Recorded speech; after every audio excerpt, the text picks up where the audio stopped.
चलिए आज का हमारा टॉपिक होगा मौलिक कर्तव्य। मौलिक कर्तव्य के बारे में हम लोग पढ़ेंगे। जो भी एग्जामिनेशन पॉइंट ऑफ व्यू जो भी क्वेश्चंस बनेंगे उसको हम इस क्लास में डिस्कस करेंगे।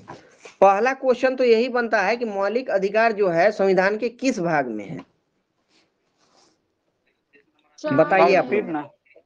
चार। भाग 3 कौन बोले हैं जी? भाग 3 में मौलिक अधिकार है, मौलिक कर्तव्य हम बोल रहे हैं, मौलिक कर्तव्य बोले हैं ना। भाग 4 में मौलिक कर्तव्य है। मौलिक कर्तव्य भाग 4 ए में है। भाग 4 ए कहिए आप भाग 4 क कहिए, दोनों एक ही चीज है। चलिए मासूम परवीन भी आ चुकी है क्लास में। चलिए ठीक है, 4 क में है, 4 ए कहिए। हमको बताइए कि मौलिक कर्तव्य जो है ये किसके अनुशंसा पे जोड़ा गया था? बहुत इंपॉर्टेंट प्रश्न है। रिपीट कीजिएगा। क्या बोले फिर से? हाँ क्वेश्चन रिपीट कर रहे हैं। मौलिक कर्तव्य जो है तो किस व्यक्ति के अनुशंसा में संविधान में जोड़ा गया था? समिति। हाँ ठीक है, सरदार स्वर्ण सिंह समिति की अनुशंसा पे अगर क्वेश्चन कर देगा कि कौन सा संविधान संशोधन के तहत जोड़ा गया था तो 42वां संविधान संशोधन, और साल पूछेगा कब जोड़ा गया था तो 1976 में जोड़ा गया था। माइक म्यूट रखिए जी, जो भी है माइक म्यूट रखिए। तो यहाँ पर 3 प्रश्न बन गया। सरदार स्वर्ण सिंह समिति की अनुशंसा पर जोड़ा गया था, 42वां संविधान संशोधन 1976 के तहत जोड़ा गया था। अगर हम आर्टिकल की बात करेंगे तो आर्टिकल 51 क है, 51 ए। 51 क में क्या है तो ये मौलिक कर्तव्य है। चलिए मौलिक कर्तव्य की संख्या की बात करेंगे। मूल संविधान में कितने मौलिक कर्तव्य थे? कोई बताइए, मूल संविधान में कितने मौलिक कर्तव्य थे? 7 अब 6 है, बताओ। 8 10 था ना? नहीं 8 था ना? 7 था, अभी 6 है। 7 संपत्ति का अधिकार को अलग किया गया ना, तो मौलिक कर्तव्य 10 था। ठीक है 10 था, 10 एक बाद में जोड़ा गया है शिक्षा वाला, बाकी 10 था। ठीक है चलिए 1 बाई 1 हम पढ़ेंगे। 8 था ना? क्या मैडम? मूल संविधान में तो 8 ही मौलिक कर्तव्य था ना? अच्छा अभी कितना है? अभी तो 11 है। अच्छा तो 8 के बाद 3 को कब कब जोड़ा गया हमको बता दीजिए तो। सर वो ये क्या बोलते हैं, 42वें संविधान संशोधन में जोड़ के उसको ये 8 किया गया। उसके बाद फिर उसके बाद भी 2 फिर जोड़ा गया है, और अभी एक जोड़ा गया है हाल ही में 2002 में। 8 नहीं था, 10 था। बढ़िया से पढ़िए।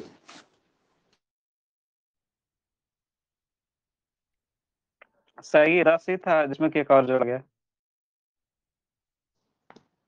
मूल संविधान में 10 था, ठीक है ना? मूल संविधान में और उसमें एक तो जो था ही है नहीं मूल कर्तव्य। 2002 में जोड़ा गया था। ठीक है, बहुत मेहनत करने के बाद पढ़ाते हैं। ठीक है तो आप पहले समझ लीजिए, जो पढ़ाते हैं उस पर विश्वास करना है आपको। ठीक है, और बार बार हम कहते हैं चैनल सब्सक्राइब कर लीजिए, जाकिर सर लाइव के नाम से यूट्यूब पे है, और ये रिकॉर्डिंग वहीं आपको मिलेगा और बार बार देखना है। ठीक है, कहाँ मैडम पढ़ ली थी आप 8? रिया मैडम? सर याद नहीं है, कहीं किसी बुक में पढ़े थे। चलिए तो गलत पढ़ी है, 10 है। ठीक है, और 11वां 2002 में जोड़ा गया। चलिए जी हम डिस्कस करेंगे। ठीक है हो गया। Yes sir. तो ठीक है आप कुछ और आप पढ़ ली हुई। चलिए मौलिक कर्तव्य जो है 10 है, मूल संविधान में 11वां जोड़ा गया है। ठीक है, पहला मौलिक कर्तव्य की बात करेंगे। प्रत्येक नागरिक का यह कर्तव्य होगा कि वह संविधान का पालन करे, वह उसके आदर्शों, संस्थाओं, राष्ट्र ध्वज और राष्ट्रगान का आदर करे।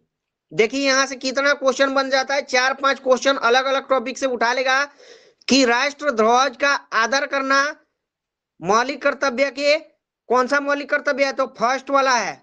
याद रखना फर्स्ट वाला है। राष्ट्रगान भी फर्स्ट में ही है, और संस्था जो है इसी में है, राष्ट्रीय संस्था है। देखिए फिर से दोहरा रहे हैं, प्रत्येक नागरिक का यह कर्तव्य होगा कि वह संविधान का पालन करे, वह उसके आदर्शों, संस्थाओं, राष्ट्रध्वज और राष्ट्रगान का आदर करे। ये पहला है मौलिक कर्तव्य हमारा। दूसरा मौलिक कर्तव्य जो है, स्वतंत्रता के लिए हमारे राष्ट्रीय आंदोलन को प्रेरित करने वाले उच्च आदर्शों को हृदय में संयोजे रखे और उनका पालन करे। जितने भी हमारे क्रांतिवीर हैं या जो भी हैं, स्वतंत्रता आंदोलन में जो भी भाग लिए हैं देश के, उनके बलिदानों को हमें कहीं ना कहीं दिल में संजोए रखना है। आप लोग देखते हैं कि भगत सिंह को भी हम लोग याद करते हैं, गांधी जी को भी याद करते हैं, सभी को करते हैं, तो दिल में उनके प्रति आदर हमारे अंदर होना चाहिए। यही कहता है मौलिक कर्तव्य। दूसरा मौलिक कर्तव्य का मतलब यह है कि हमें क्या करना चाहिए देश के लिए। अगर देश हमें इतना सब कुछ दे रहा है, कानून बना करके दे रहा है, सब कुछ दे रहा है, तो हमें देश के लिए क्या करना चाहिए, तो ये सब करना चाहिए। तीसरा जो है मौलिक कर्तव्य, ये है भारत की प्रभुता, एकता और अखंडता की रक्षा करें और उसे अक्षुण्ण रखें। देखते हैं कि देश की एकता की जब बात आती है, देश की अखंडता की बात आती है, तो हर आदमी एक हो जाते हैं, चाहे वो किसी भी धर्म से हो, किसी भी मजहब से हो, हिंदू, मुस्लिम, सिख, ईसाई, सब आपस में भाई भाई है और देश की एकता को सबको बनाए रखना है। यही कहता है मौलिक कर्तव्य तीसरा हमारा। चौथा मौलिक कर्तव्य कहता है कि देश की रक्षा करना है। सबको क्या करना है? देश की रक्षा करना है। चलते हैं आगे। अच्छा, कोई बताइए तो 5 में क्या है मौलिक कर्तव्य? 5वां क्या है हमारा? मौलिक कर्तव्य 5वां क्या है? ऑप्शन लगाइए सर, कुछ बोल रहे हैं। देखिए, मौलिक कर्तव्य 5वां जो है, भारत के सभी लोगों में समरसता और समान भ्रातृत्व की भावना का निर्माण करना है। ये है, आपसी भाईचारा बनाना है। ये मौलिक कर्तव्य 5वां है हमारा। छठा मौलिक कर्तव्य बताइए कोई। हमारी सामाजिक संस्कृति की गौरवशाला पर परंपरा महत्व समझे। ठीक है, हमारी सामाजिक संस्कृति की गौरवशाली परंपरा का महत्व समझना है हमें और उसका परिरक्षण करना है। हमारी संस्कृति, हम लोग देखते हैं ये देश बहुत विशाल है, बहुत बड़ा देश है। यहाँ पे अलग अलग जाति धर्म के लोग रहते हैं, अलग अलग जो है समुदाय के लोग रहते हैं। आप लोग देखते हैं कि एक ही फेस्टिवल को, अगर हम 14 जनवरी की बात करेंगे, तो एक ही फेस्टिवल को अलग अलग स्टेट में अलग अलग नाम से जाना जाता है और अलग अलग तरीके से उसका क्या करते हैं, आयोजन करते हैं। तो यही हमारी संस्कृति है, उसके महत्व को हमें समझना है। ये कहता है छठा आर्टिकल। ये नहीं कि अगर डीएम बन गए तो वहां जा करके आदिवासी क्षेत्र में दे दिया तो वहां के जो रीति रिवाज है, उनका परंपरा है, बैन लगा दे कि नहीं आपको ये नहीं करना है, आपको यही करना है। ऐसा नहीं है, सभी का महत्व समझना है।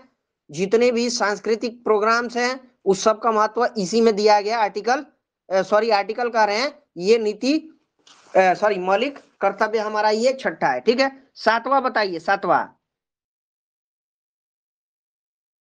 7वां जो मौलिक कर्तव्य है, प्राकृतिक पर्यावरण की रक्षा और उसका संवर्धन करना है। प्राकृतिक पर्यावरण की रक्षा और उसका संवर्धन करना है। जंगल को काटना नहीं है, ज्यादा से ज्यादा वृक्षारोपण करना है। करते हैं ना, देखते हैं ना, बड़ा बड़ा कंपनी भी वृक्षारोपण कर रही है।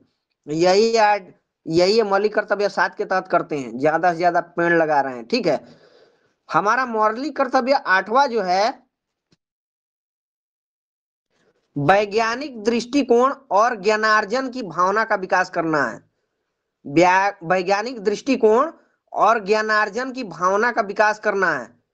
लोगों में जो है ना, उतना मतलब शिक्षा भर देना है कि कुछ नया नया संशोधन करे। ठीक है, विद्यार्थी में ये सब बात यहाँ 8वां मौलिक कर्तव्य हमारा। 9वां जो मौलिक कर्तव्य है, सार्वजनिक संपत्ति को सुरक्षित रखें। देखते नहीं है भारतीय रेल के बारे में, भारतीय रेल राष्ट्र की संपत्ति है। आप लोग आर्टिकल पढ़े हैं कहीं कि नहीं पढ़े हैं?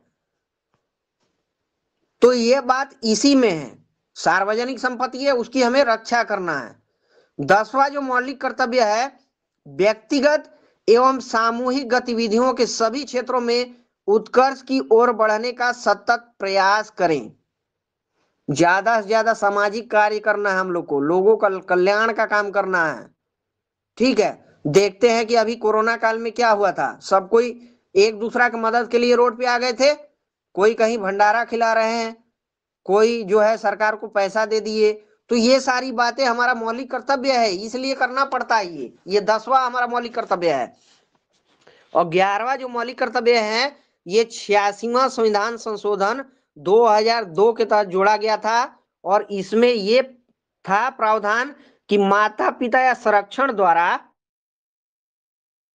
6 से 14 वर्ष के बच्चों हेतु प्राथमिक शिक्षा प्रदान करना है। यहां पर क्या करना है, 6 से 14 साल के बच्चे को प्राथमिक शिक्षा देना ही देना है। ये 11वां मौलिक कर्तव्य जोड़ा गया था।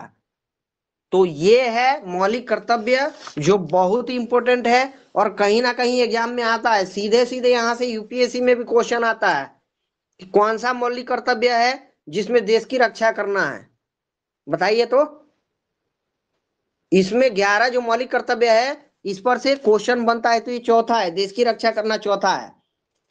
एकता अखंडता वाला तीसरा है, राष्ट्रीय आंदोलन को प्रेरित करने वाले उच्च आदर्श वाला कहेगा तो ये दूसरा है। और पहला क्या है बताइए, तो राष्ट्र ध्वज का सम्मान करना किसमें है, पहला में।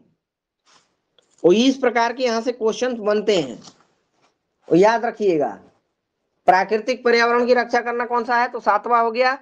ठीक है, हमारी संस्कृति की रक्षा करना, उसके महत्व को समझना, ये 6ठा है। ठीक है, तो ये हमारा मौलिक कर्तव्य जो है, ये यहाँ पर टॉपिक खत्म होता है।